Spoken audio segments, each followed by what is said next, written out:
Welcome to episode 54 of Talking Prisoner. Today's episode takes us beyond the walls of Wentworth Detention Centre and into a different institution that has stories as equally compelling to tell.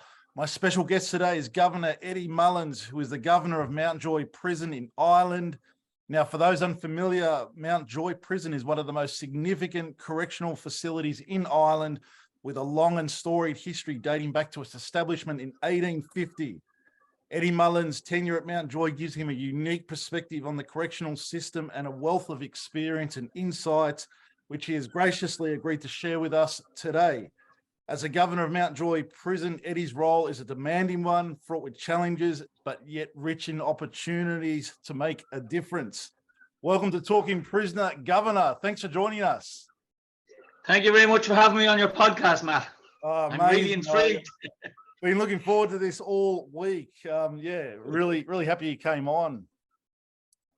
And it's afternoon there at the moment in Ireland, yeah? It's 3 minutes past 1 o'clock and it's lashing rain here, so the weather is really poor.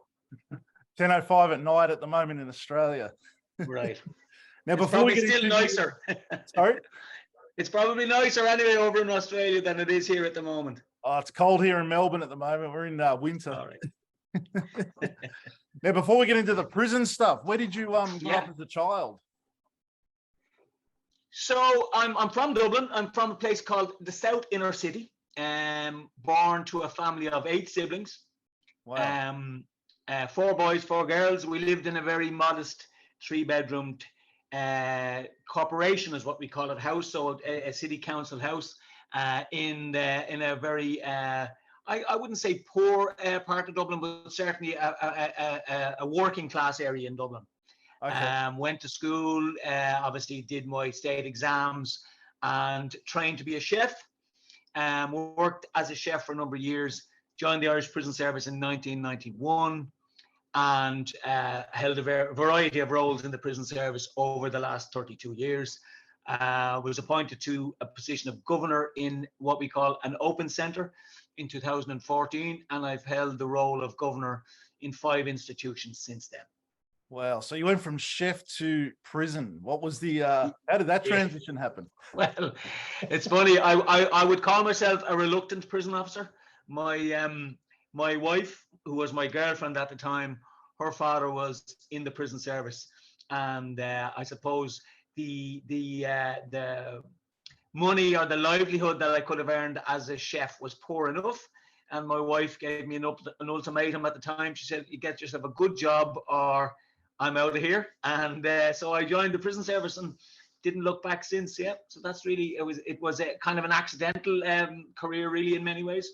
Wow. Now, it was July 91 when you first entered the prison system. Do you remember what it was like training or starting in 91?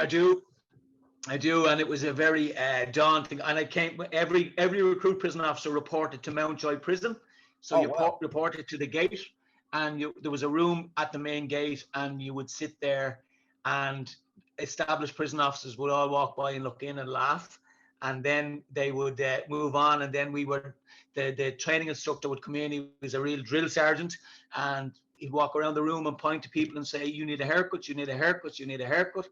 So we were sent to the local barber to get a haircut, and we came back and he went around the room again and sent some of us back for a second haircut because we didn't get enough cut the first time. And then we went to our training college and we spent 8 weeks there and did some familiarization in a couple of prisons, and then was assigned to your prison for the beginning of your career. My first prison was an institution called St. Patrick's Institution, which was a prison for young offenders. And it was attached to Mountjoy Prison, but they were run independent of each other. Okay. So that was, and I spent 9 years in St. Patrick's Institution, and then I moved to a few different institutions and got a number of promotions along the way, and ultimately ended up here in Mountjoy. Wow! And now you're at a prison called, is it Port Liège? How do you pronounce that? So it's called Port Liège. Liège, sorry. Port Liège. Okay. And Port Liège is in Ireland, we have 12 prisons, and Port Liège is our high security prison. Okay.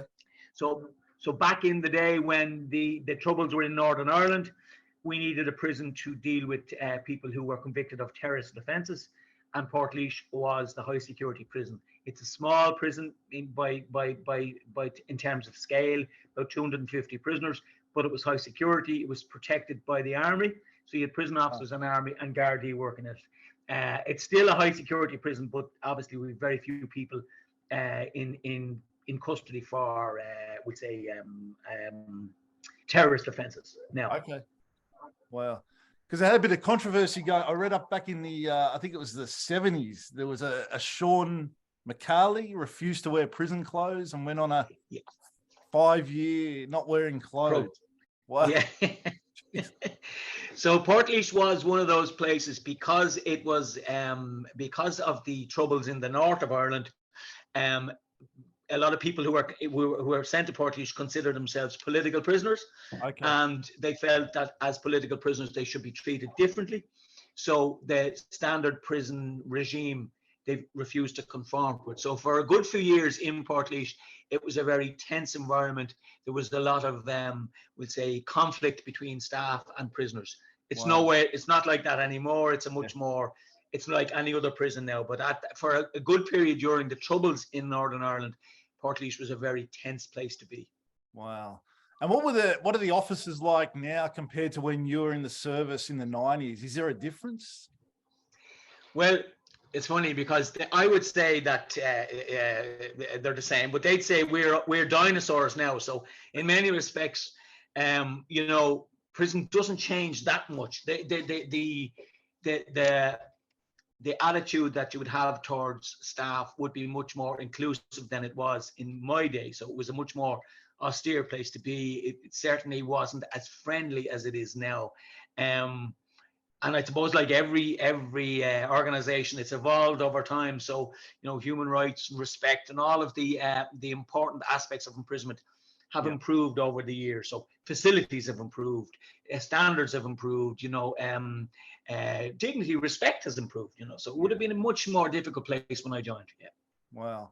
And can you give the listeners and the viewers, because we're on podcast and the YouTube channel, your daily, as a governor, what do you do daily when you come in the morning? So I usually come in about 8 o'clock in the morning, and the first thing we'll do, we'll have a management meeting. So we'd meet with our chief officers and the other governors who work in the prison, and we would discuss our numbers. So one of the issues in Irish prisons at the moment is overcrowding. So we have additional prisoners sharing cells that we wouldn't have had 12 months ago or 15 months ago. So that creates a bit of a problem. So we look at how many people we got in the night before. Do we need to transfer people out? Do we need to send people out in temporary release? And we liaise then with headquarters, which is our operations directors, about how we might move some prisoners on if they're coming towards the end of a sentence, or if the sentence is a short sentence and they're suitable to go back into the community. So that's our management meeting. We have that at 9 o'clock every morning. And then we'll go around, we'll divvy up the prison. So the prison is today, for example, in Mountjoy, there's 808 prisoners. Wow. So each governor and chief will walk around the prison and meet prisoners and talk to them. And it's what we call a governor's parade.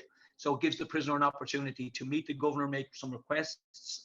They might be requesting simple things. They might look for a transfer to another prison. They may be looking for temporary release. They might be looking to engage with counsellors, addiction counsellors, psychologists. And they use that opportunity in the morning to talk to the governor and chief to make the requests. And of course, we'll also deal with disciplinary issues. So if a prisoner is on a disciplinary report, we take that opportunity in the morning to deal with that disciplinary report. So it usually takes about an hour in the morning. Then we come back and we'll do, there's lots of correspondence. There's lots of engaging with other prisons, engaging with the staffs, and your day is pretty full doing all of those kind of tasks. So it's a busy day, and I'd usually wrap up around 5 o'clock in the evening. And I suppose as the boss, I can go a little bit earlier than the rest of the team, but I try not to do it too often. Now, you mentioned overcrowding. Is that a common problem in the prison system? Is there a reason is there more inmates coming in than normal, or? Yeah, so I suppose there's a couple of reasons. The population of Ireland has increased. So I mean, when I joined the prison service, our population was about 3.5 million, and it's now 5 million. So naturally, as the population grows, the number of people going into prison will also grow. There was certainly a backlog from COVID. So when COVID so for the 2 years of the COVID pandemic, we reduced our prisoner numbers by greater temporary release. Our courts were closed, so there was a delay in prosecutions, and all of that now we're starting to catch up. So there are more people coming into prison. Wow. And we haven't built any additional prison space in the last 5 years. So we're now in a position where we're looking at two things. One, alternatives to prison, so not sending people to prison in the first instance, but also building additional accommodation to deal with the additional numbers, and that's going to take some time. So we're just in this bit of a crisis at the moment, that we have additional numbers and we don't have the capacity. Wow. Now, before you said you talk about when you go home, now I am interested to know, you got a big, huge demanding job there. Do you find it hard to switch off when you go home? You're at night, you're thinking about the prison, things that are going on. You know, you do tend to be, I suppose I'm so long around now that I don't dwell on the job, but I do find myself, for example, if I'm sitting watching in front of the TV, checking an email or see something that might come from a colleague. So you are always switched on to a degree, but it's not something that you're not obsessed by it. And I've learned over the years to be able to switch off a bit and to kind of, I've a really good team here. We have a good relationship with all our managers. So when I'm not here and somebody else is here, I've great faith in them to do the job. So I don't have to worry to that degree. But yeah, you do tend to switch on and off a bit, Yeah, fantastic. And can you give the viewers and listeners just sort of a daily not a daily, but when an inmate arrives, what the process is for an inmate on the first day of arrival? So I suppose, the first thing to say is a lot of people who come to prison in Ireland, a big number have been to prison before, so they're very used to the system. So if you think of somebody who has never been in prison before, so they're sentenced from the courts and they're taken up in a prison van from one of the courts in the city and they arrive, that can be quite a daunting experience. You mentioned that Mountjoy was built in 1850, and though it's quite modern in many respects, so in-cell sanitation, we had single cell accommodation for most people up to a year ago. So in terms of facilities, they're quite good, but they are very old fashioned. So it's a very old building, quite small cells, small, low hanging ceilings, low doors. So it is quite intimidating. So when a person comes into prison in the first instance, they'll be met at the gate by an assistant chief officer, who is a uniformed officer, who will take their details and take them to an area what we call reception. So reception, again, is in the basement of the prison. It's quite low ceiling, and they'll engage with the reception officer so he'll take some of their details, personal details. They'll be given an opportunity to have a shower, and they'll be given prison clothes. They might meet a chaplain at that stage. A nurse will also come and take some medical details, see if they need any medication. A lot of people have addiction issues in prison, so they'll talk about maybe methadone programs or whatever they need to get through that first night. And then they'll be taken from reception to what we call our committal area. So it's a small part of the prison where a prisoner will spend the first night in the committal area. It gives them an opportunity to kind of realize where they are, accept where they are, before we move them to the madness of the prison where everybody is running around and it's a crazy kind of environment. So it gives them an opportunity to adjust. And we also then will use that opportunity. So it's a 24-hour period. Governor will go and meet them. A doctor will see them. Psychologist might see them. The addiction counselor may go down to see them. So we get a general picture of the person's state of mind. And it also gives them an opportunity to tell us if there's any difficulties. Very often there's people come into prison are in conflict with somebody else. So we have to be sure before we put them in a part of the prison, to be sure that there isn't conflict going to happen there, so they're safe and all that. So that 24-hour period gives you an opportunity to build up a picture, and it gives them an opportunity to, I suppose, accept what's just happened and start to comprehend what's in front of them, And then they'll move to, usually within 24 hours, but of course that's not hard and fast rule at the moment because of our overcrowding situation. Sometimes people stay a little bit longer in the committal area, but usually they will move up to a part of the prison, and very often they will know somebody in that part of the prison, and they will kind of start that process then. And it is a difficult place. Like Mountjoy is a very unique prison. It's a city centre prison, so it's surrounded by housing. Right, every side of it is surrounded by housing. We have a canal running at one side, and it is can be chaotic at times, and you can have a lot of conflict, and have a lot of sadness. You can have actually, I would say you'd see every emotion in every day, so you'll see anger, you'll see depression, you'll see sadness, people get bad news, chaplains are delivering bad news to people in relation to bereavements and that kind of stuff. So it's a real mixed bag of emotions every day. And then we have an issue in Ireland in relation to gangland. So we have a gangland culture. So we have to obviously be mindful of the gangland issue. It spills over into prison. So you have to ensure that we keep people separated, that we are on top of it in terms of information and intelligence, so we can deal with the situations as they arise. So it's an interesting but challenging environment. You have a lot of planning that goes behind when an inmate arrives. You've got to be checking things with who they're affiliated with, and I mean, I had no idea about that. I'd like to say we do, Matt, but a lot of the time we make it up as we go along. No, I'm joking. No, a lot of the time what we do is we work with the guards, so you would call them a police force, we'd call them our Gardaí. Yep. We'd work with them in the community, and we would try and build up a picture, particularly of high profile people who come in, so we know what to expect, and we try and be ahead of the game in terms of how we will manage that. But of course, you're dealing with people who don't want to be here. So they are very unique, and there's a lot of you have to be wise to what's going on around you, really, in many ways. Yeah, definitely. Now, you mentioned before about guards having to deliver sad news and things like that. So I'm assuming, if someone's passed away, they're not allowed to go to a funeral if they're serving a sentence. I mean, how do you deal with that in a delicate way? So there's no set rule for it. So if somebody passes away, if a loved one passes away and the person is serving a sentence which is not particularly violent, or the risk is not significant for them to be released to attend the funeral, we will allow them go to the funeral.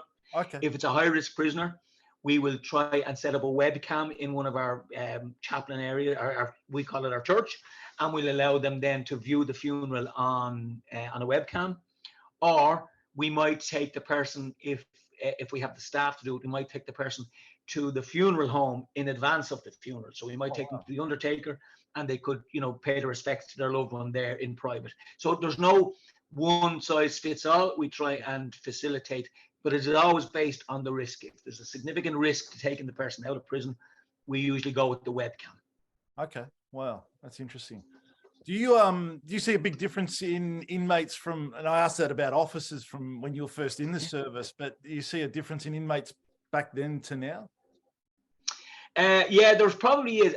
What I would say is, there's a big focus in Ireland on gangland and gangland culture. So for a couple of years there in the city centre, we had a particular feud between two gangs, and there were a number of high-profile murders, and that kind of created this impression that gangland has become endemic in the country. But the reality is, when I joined the prison service in 1991, we had gangland. It wasn't as sophisticated, but we did have gangs, and we did have organised crime.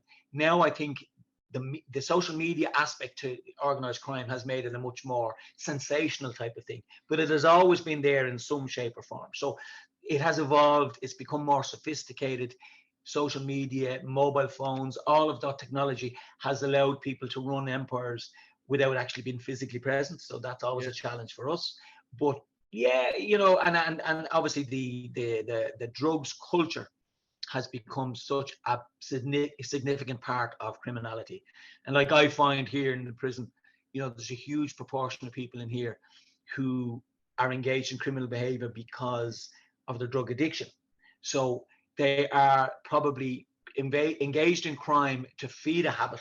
Okay, they're not becoming millionaires or very, they don't live lavish lifestyles out of their criminal behavior, but they're the people that tend to be apprehended and tend to be sentenced to terms in prison. So it's a very mixed bag in terms of the type of people we have in prison. And I do think a lot of people here society might be better served if they were serving a community sanction as opposed to a prison sanction. Because when you go into prison, I mean, you meet other criminals, you meet people who are more sophisticated. So in many ways, it's a bit of a college for criminality. When you go in, you learn more about criminality in prison than you will in the community. So that'll be my own personal view anyway. That actually brings me to a whole heap of questions I had for you, because I know you're very big on rehabilitation of prisoners. How do you help them integrate back into society once they've left Mountjoy? And that's probably the biggest challenge. So I met a guy last week who I met him actually in the probation service in the city centre, and he looked very well. He'd been in prison. He looked well. He had been but he was availing of homeless services, and he explained to me that he wasn't using drugs, but he was drinking a lot of alcohol. And because he was drinking a lot of alcohol, he was fighting a lot. So he was getting involved in more fights in the community than he would. Alcohol being a much more, it tends to make people more aggressive, we'll say, than other substances. So, and the point I was going to make was, he felt that his life in prison was more structured. He knew what he was doing every day. He knew what he could get up and go to school, or he could, he'd have his 3 meals at dedicated times. And there was a structure to his life that is completely missing when he's back in the community. And that's where the community, I think, fails people who've been in prison. And I've met people going outside the prison, and when you go out to the front of our prison here, there's a main road runs along the front of the prison. And I've met people going out there, and they'll stand and they'll look right and left, and then they'll just decide to go one direction. So they have nowhere to go. So they're leaving the prison with this, well, which way will I go? So when that's your starting point, having left prison, it's very, very difficult to get some sort of structure. Now, there's lots of community organizations and government organizations providing services to people in the community. Personally speaking, I think they're not joined up enough. I think they need to be more coordinated, because what this guy had said to me was, he can get up in the morning, leave the hostel he's in, have a nice meal, go somewhere and have a shower, but then for about 4 or 5 hours in the middle of the day, he's nothing to do. And that's the real challenge. It's having a day occupied so you can fulfill your time. And when you don't fulfill your time in a kind of a constructive way, you tend to tend to drift, and this is what so that's a big problem. I think it's a problem internationally. I've gone to various conferences over it, and it is a problem that people say the structure of prison is good, which is a kind of a perverse thing to say, really, but it is good compared to when you leave prison and you don't have a structure to your day. So a couple of things, I think: employment, education, addiction services, and mental health services are really 4 key factors or components to help a person stay out of prison. And there's lots of goodwill. Lots of people are there and, want to support people. But I don't know, we're not getting the outcomes we'd like to get. And recidivism is still very high, particularly among an age group, would say, between the age of 20 and 35. That's males between 20 and 35 are the highest, the recidivism rate is highest among that group of people.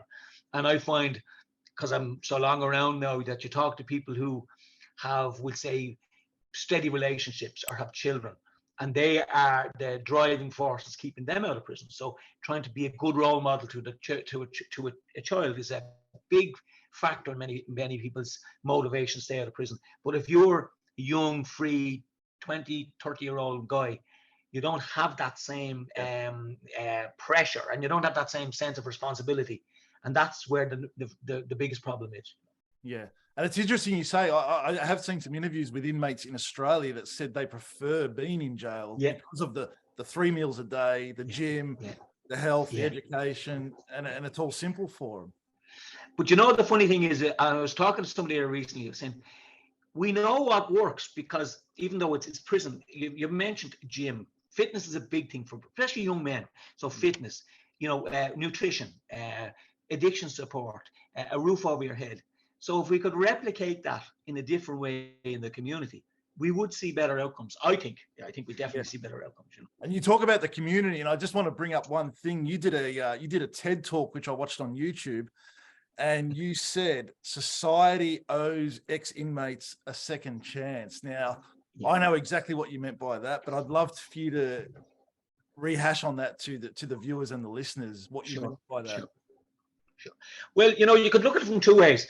And I'm always conscious when you talk about people in prison that there is a section of society who have been victims of crime, who have have really suffered traumatic events and lifelong events, and they find it very difficult to accept somebody like me saying that somebody deserves a second chance. So you can look at it from two ways. I do believe the person should be given a second, and sometimes a third chance, and sometimes a fourth chance.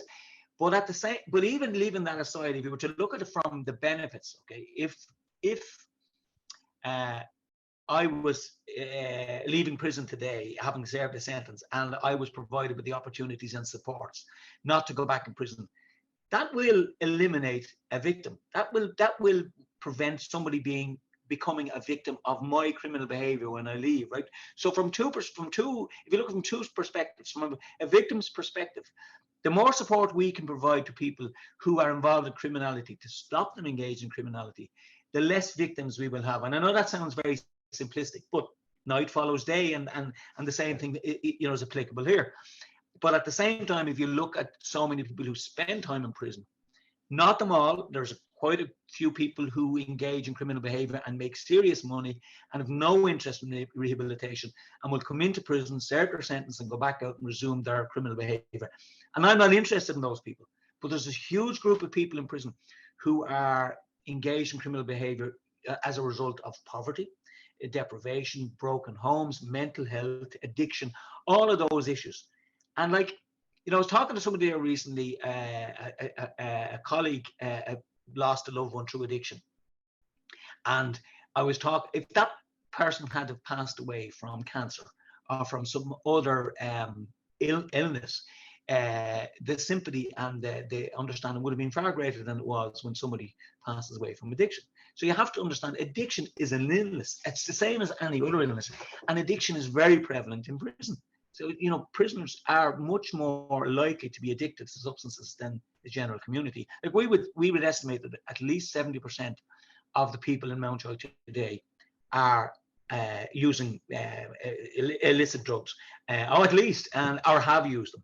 And just on that, are they taking whatever they can get inside as well? Yeah.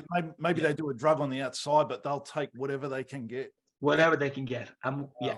And what happens is there's a kind of a rule in prison. So if a consignment of drugs gets into the prison, it's shared out. Now they pay for it, but it's shared out. So yes, whatever, it could be tablets today, it could be cannabis tomorrow, it could be cocaine the next day, and they will use whatever gets, or they'll use them all together if there's a plentiful supply, and that brings its own challenges in terms of overdosing. And we are always fighting a battle to try and eliminate drugs into the prison, and it's always one of those questions that people in the community scratch their heads and say, well, how do they get into prison? It doesn't make sense. Prison is like a small community. We've people coming in and out the gate every day for a variety of reasons. Some people are compromised, some people are not, and that's the reality. And even if you get to a stage where you can't get it in, it's often thrown over the wall. People pick it up in the exercise yard. That's as simple as one of the simplest forms of getting drugs into prison is just throw it over the wall. Wow. Now the court system and sentencing, I know you've got some thoughts on that, but do you find that a court could sentence someone that's quite young, between 18 and 25, for something that's quite minor? They can do 6 months imprisonment, but that can actually be detrimental to them because like you said before, they're going to learn from hardened criminals. Do you think the court systems get it wrong at times with sentencing? So I it's funny because there's lots of debate here about the impact of short sentences on people, and statistically the court service will tell you that lots of people get many chances before they are sent to prison, and that is the case. I think what the problem is that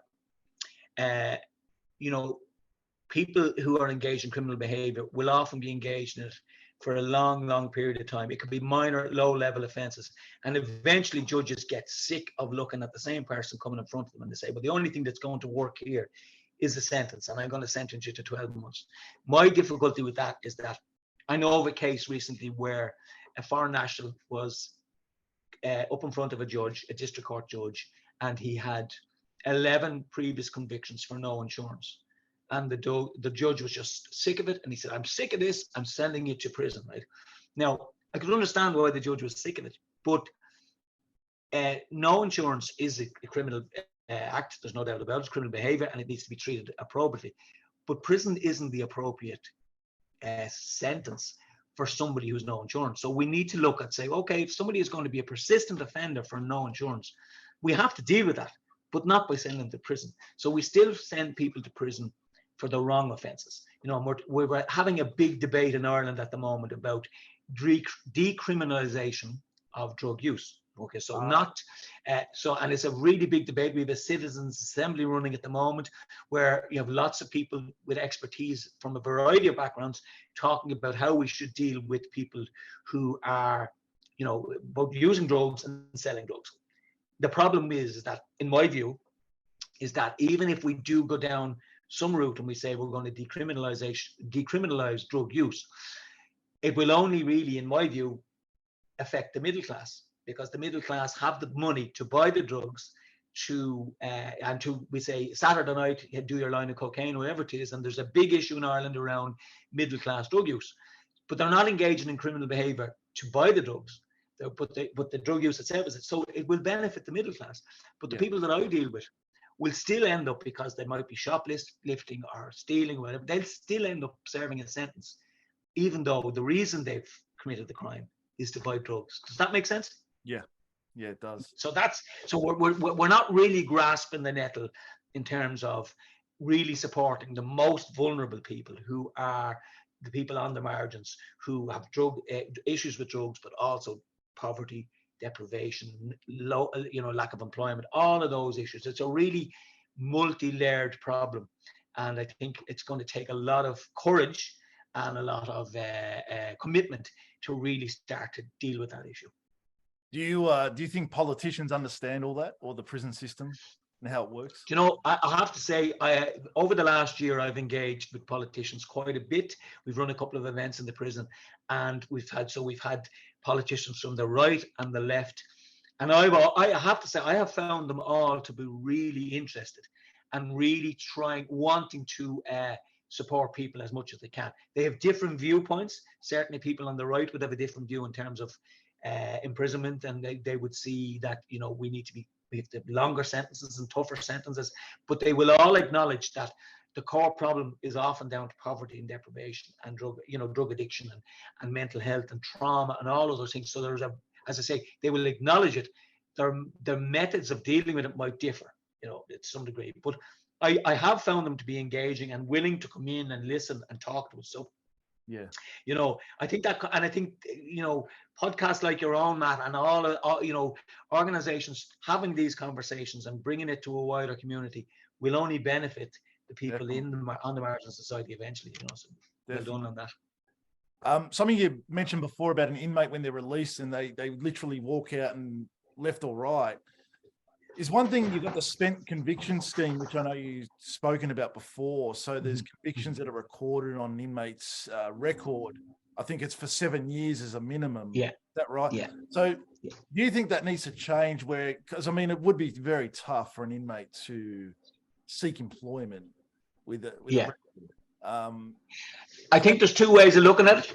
I think, and we have some very progressive politicians who have brought legislation to our legislator to deal with the spent convictions bill. It's called the spent convictions bill, and to try and to make it, you know, to limit the impact it's had on people's abilities to get employment.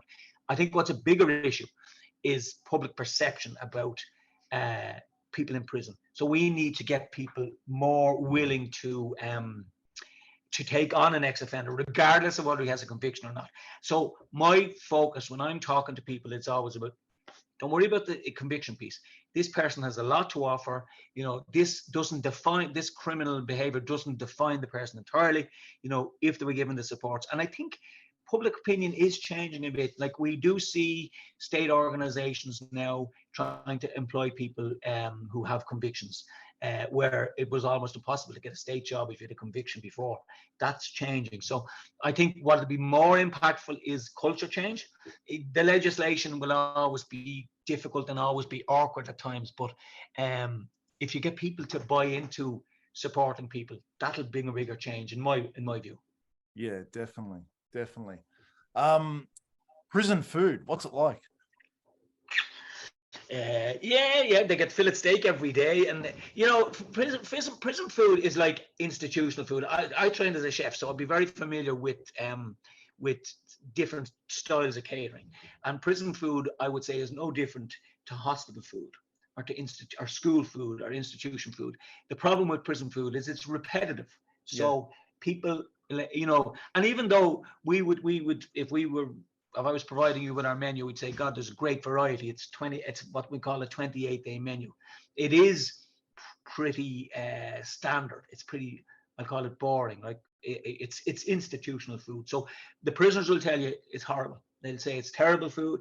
But it meets a lot of standards. It is, you know, the quantity is sufficient. Nutritional value is good. All of that. It's not the most appetizing food. Of course it's not. It's like, as I say, hospital food. It's not appetizing, but it does the job. Does the job, yeah, definitely.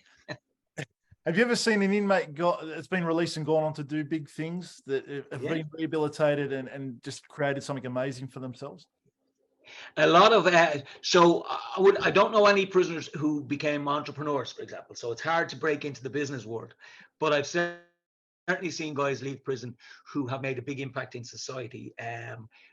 So through social studies. So we've lots of guys, for example, who would have used their addiction as a platform to become addiction counselors. And you know, we've learned over the last couple of years in the prison system that the most impactful people are people who have lived experiences. So they can sit down with someone and say, look, no, you can't tell me anything I don't know. I've been there.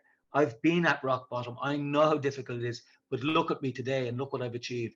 And we have a lot of guys in prison who really want to give back and want to become, you know, supports for other people. And you can see that impact across the organization. We've across the country with two guys, for example, here who run a podcast in Ireland called the Two Norries.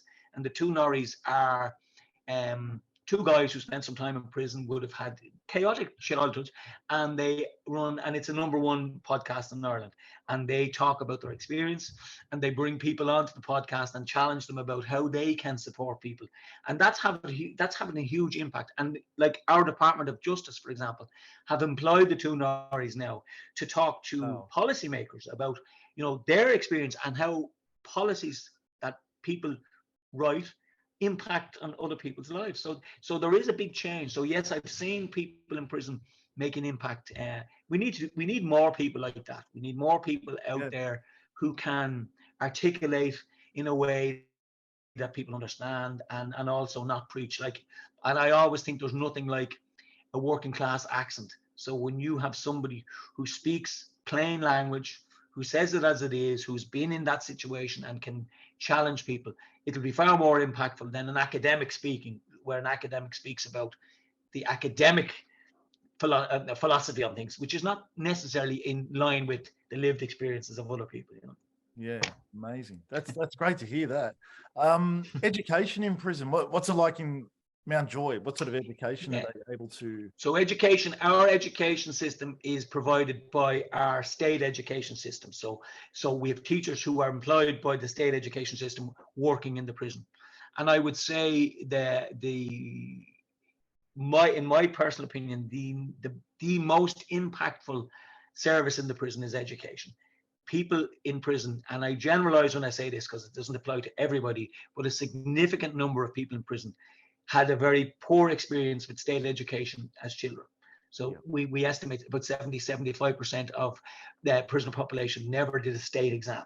Okay, really? Never finished school. So their first experience with education has been very poor. But education in prisons is much more equal.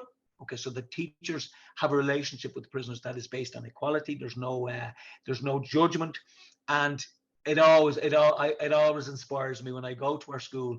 I always come out in good form when I see prisoners who are struggling in many other aspects of their life. They love school. They love education. They love art. They love reading. Our library is very important. So education, I think, is probably one of our best examples of support in prison. And we're lucky that we have teachers who are very, very committed.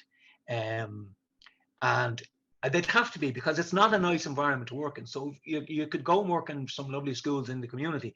So coming into prison, it's a difficult environment. So you have to be committed and want to do it. And thankfully they do. So education, I think, is something we should be proud of. Definitely. Now, I did ask you before about, do you find it hard to switch off from your job? One thing I would like to ask you, do you see court cases on TV and see crimes and think, wow, that crime just, you can't work out why they did it, but then you have that inmate come to your prison. Yeah. You find it hard. And it's funny. I don't find it hard to be honest with you, and I would say all of my colleagues, or 90% of my colleagues, would say the same thing here.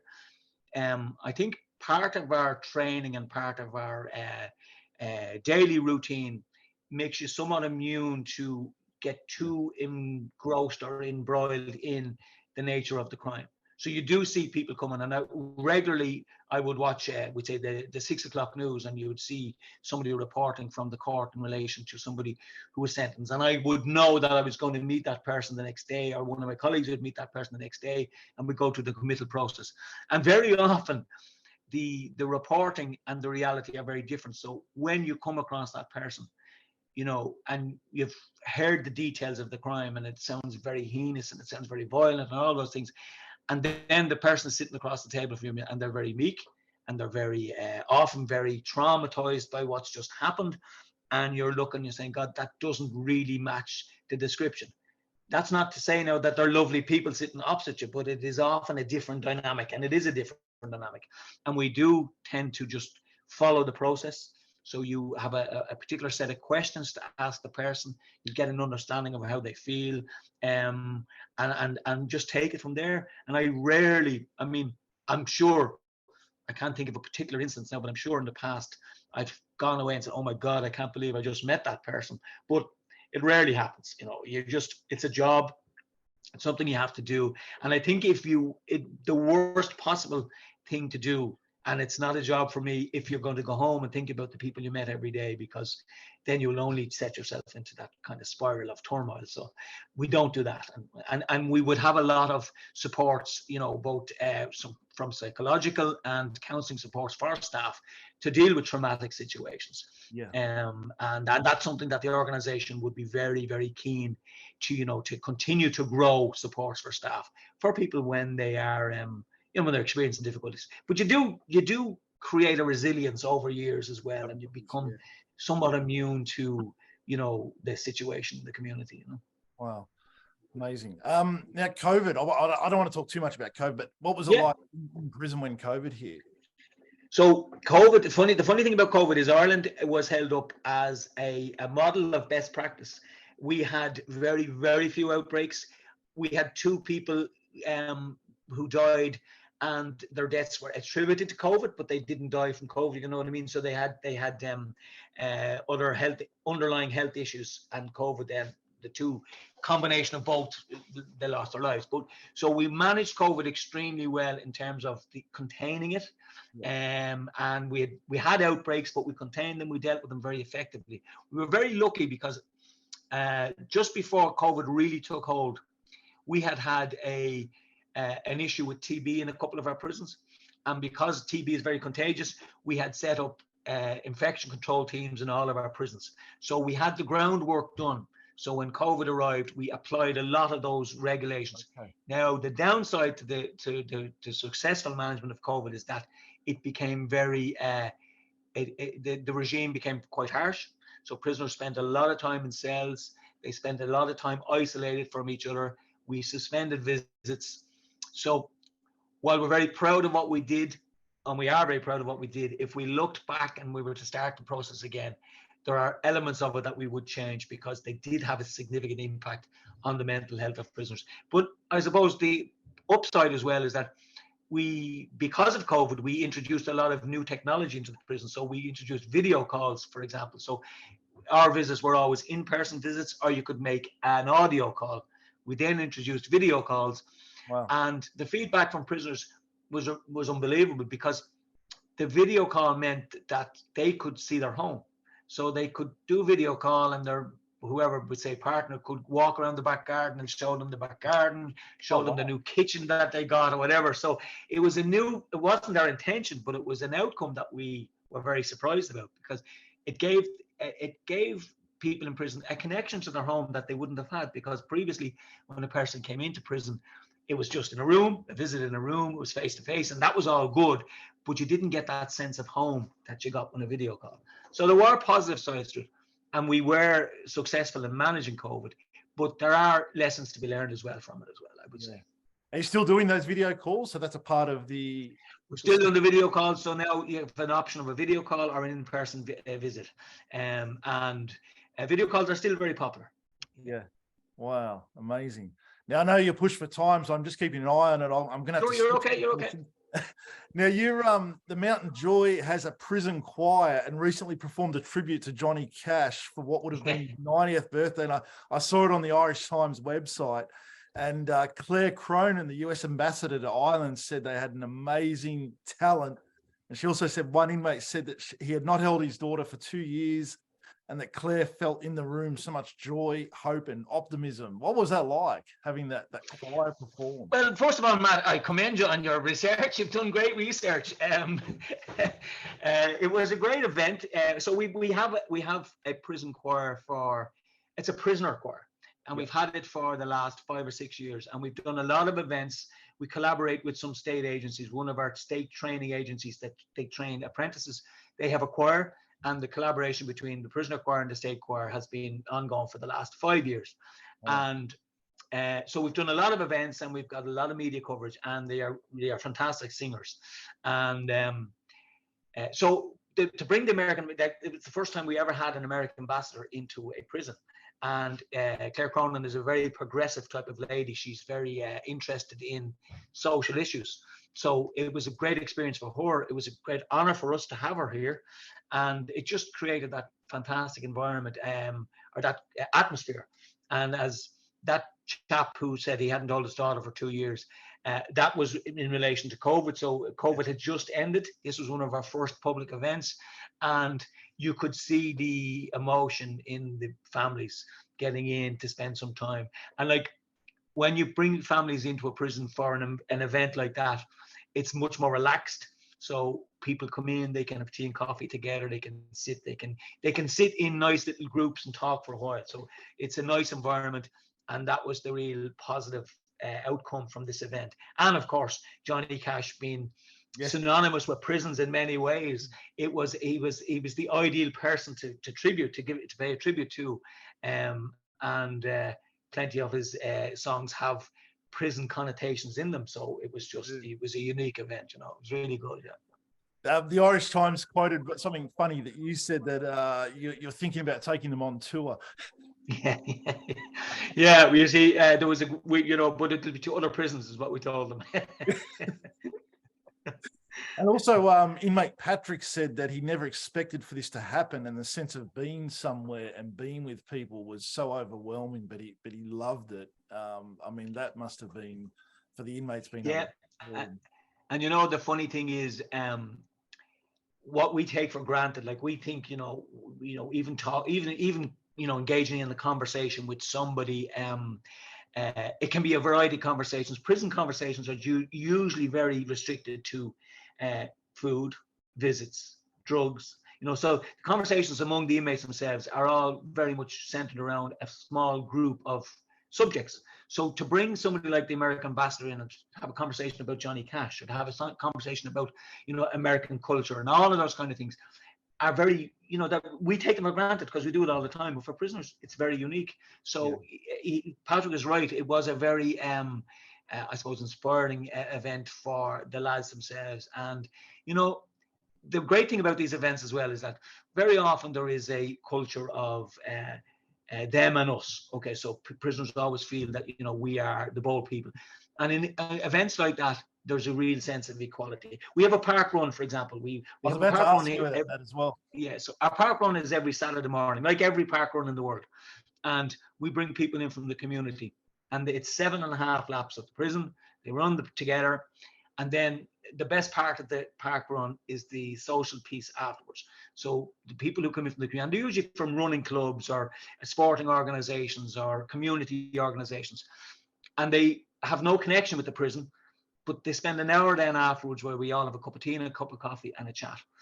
And I don't know of any person who hasn't left the prison absolutely, overjoyed and completely taken aback by our conversation with prisoners, because they have a perception of the crime and nothing else. So when you get to have a conversation with somebody and they talk about their children, where they came from, what they trained, what employment they had and all, it humanizes it to a degree that people don't understand.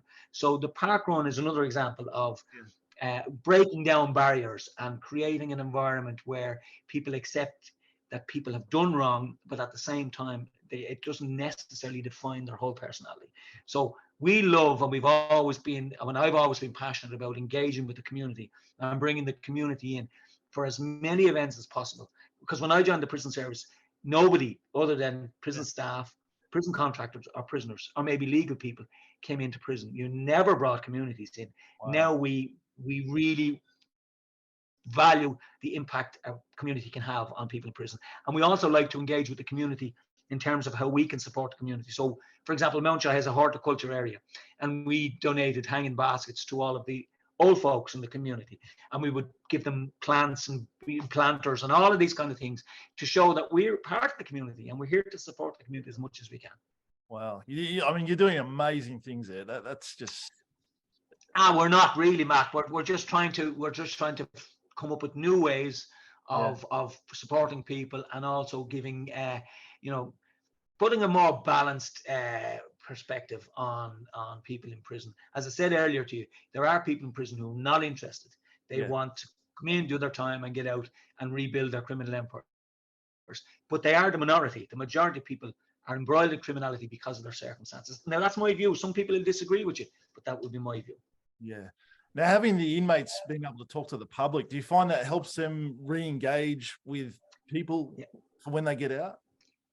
I think so. As I said, unfortunately, the community supports are not there to the extent they should be. So you will often find people will regress when they go back out, when they leave prison, and because of isolation. Like, not a lot of people I've met a guy recently on Grafton Street. Grafton Street would be our most fashionable street in Dublin, and I met this guy, and it was 9 o'clock at night, and he recognized me, and he was, we'll call it the worse for the wear. So he probably had taken some sort of drugs, but he knew who I was, and we stopped to talk, and he asked him how he was, and he said he was, I won't use the term, maybe it's probably not the right podcast, but he was in a bad way. No, you can say whatever you like. Okay, so he said he was fucked, right?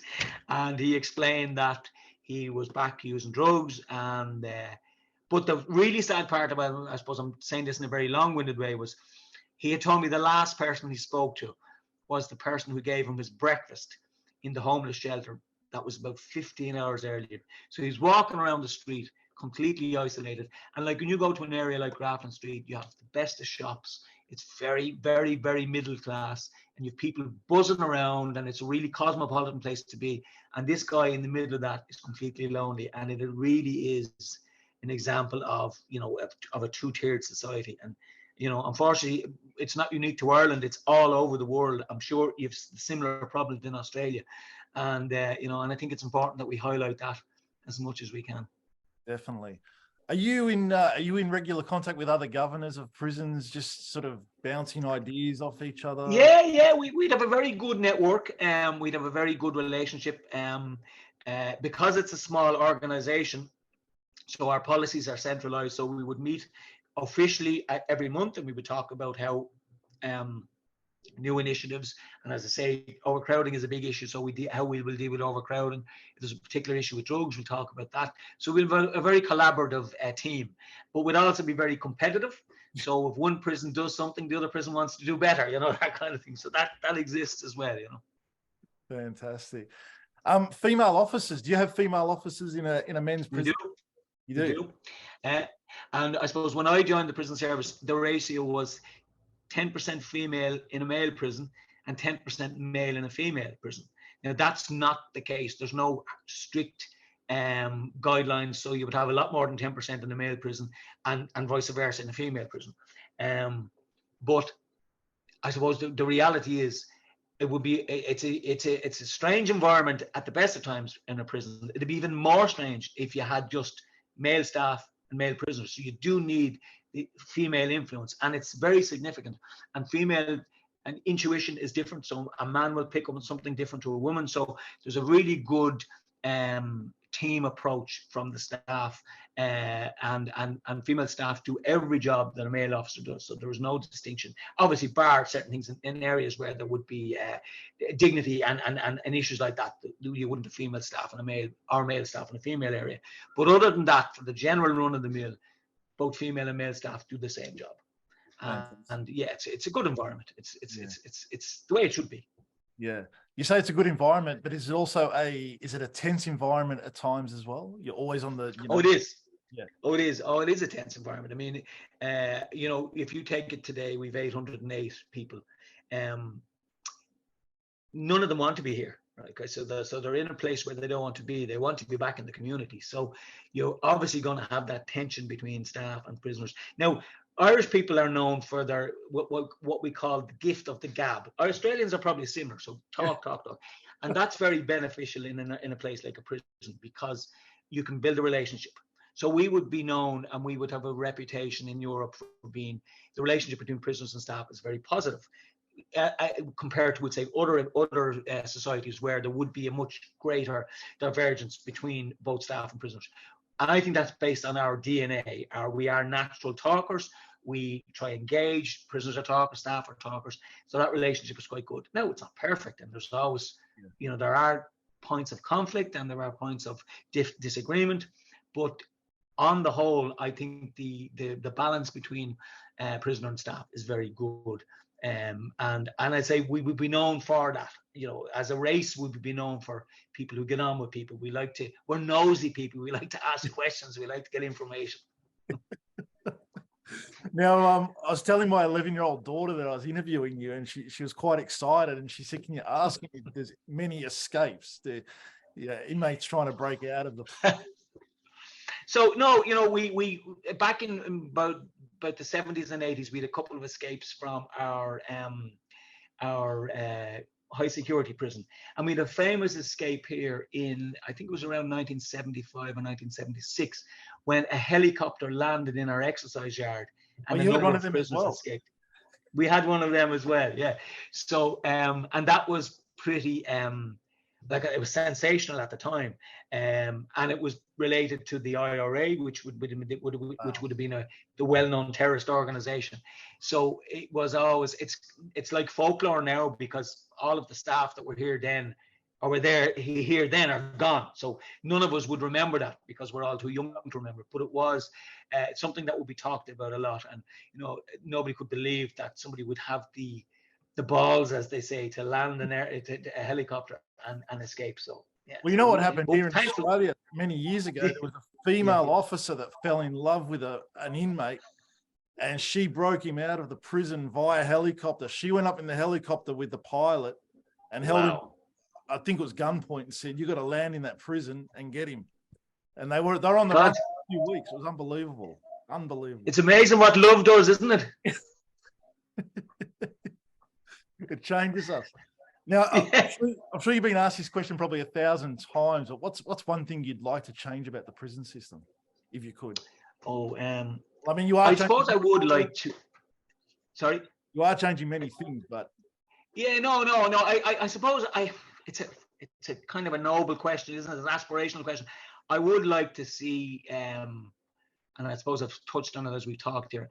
I would like to see opportunities for people leaving prison, more opportunities, a more tolerant society. I think Ireland is a pretty tolerant society anyway, but I think there's still a journey to go in relation to supporting people leaving prison.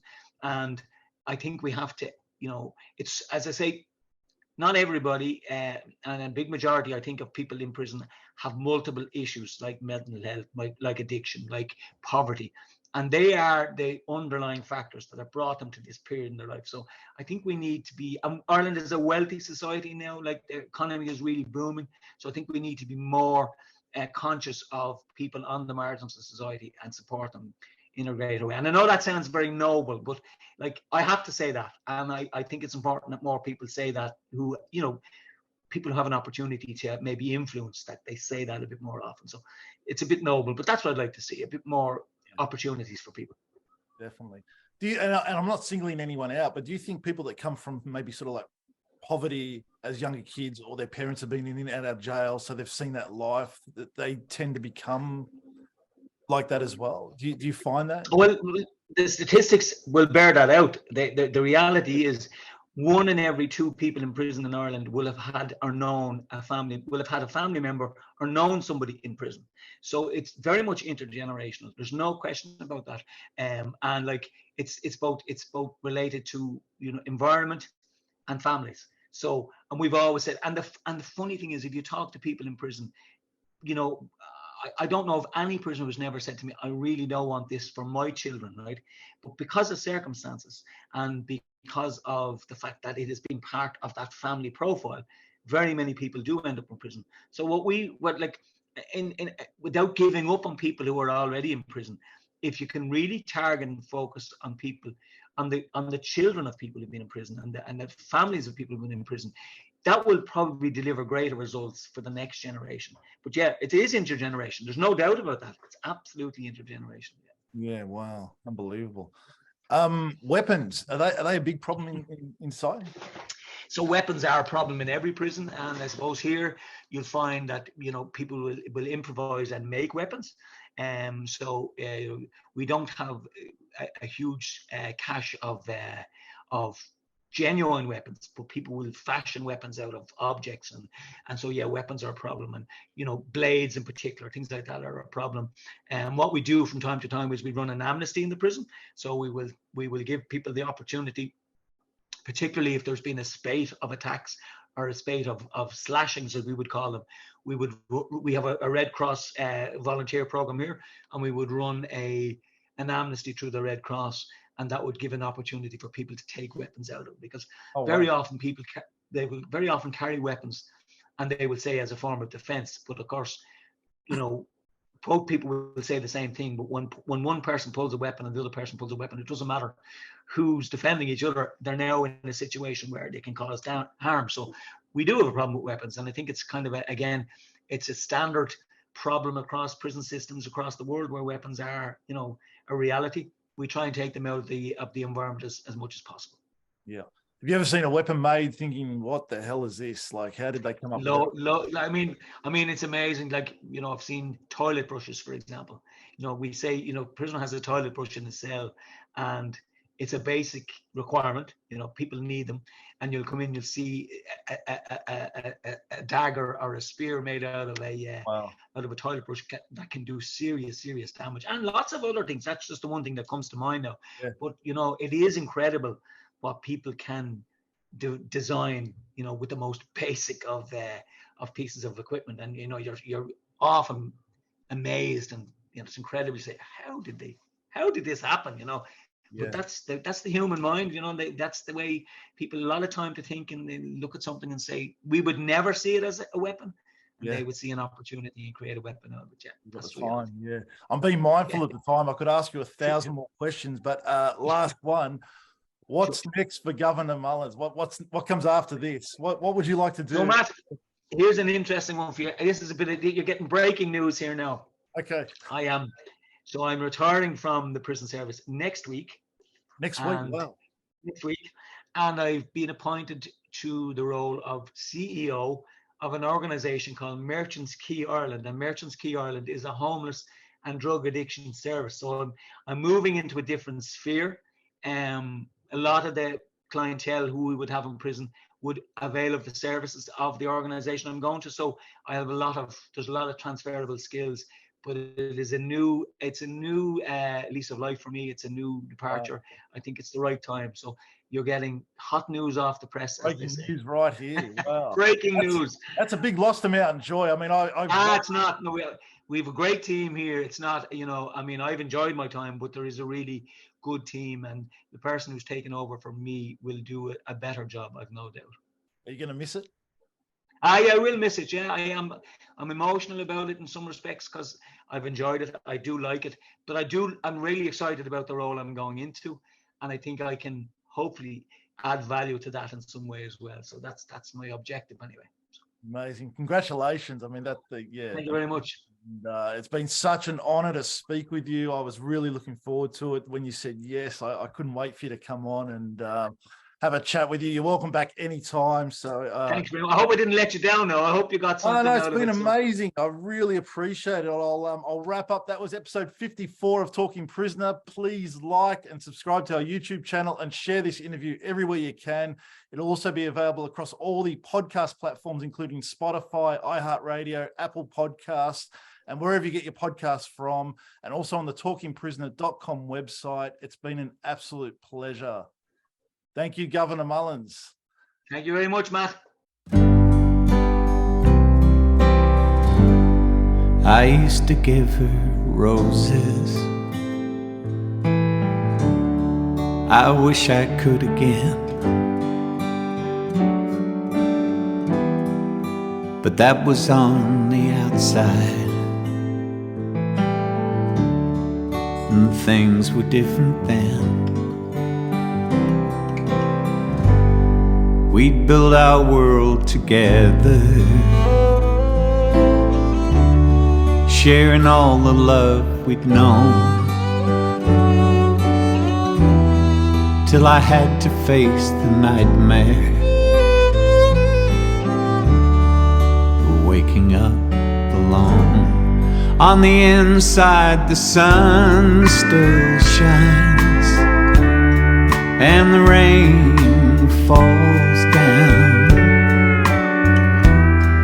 but the sun and rain are prisoners too when morning comes around.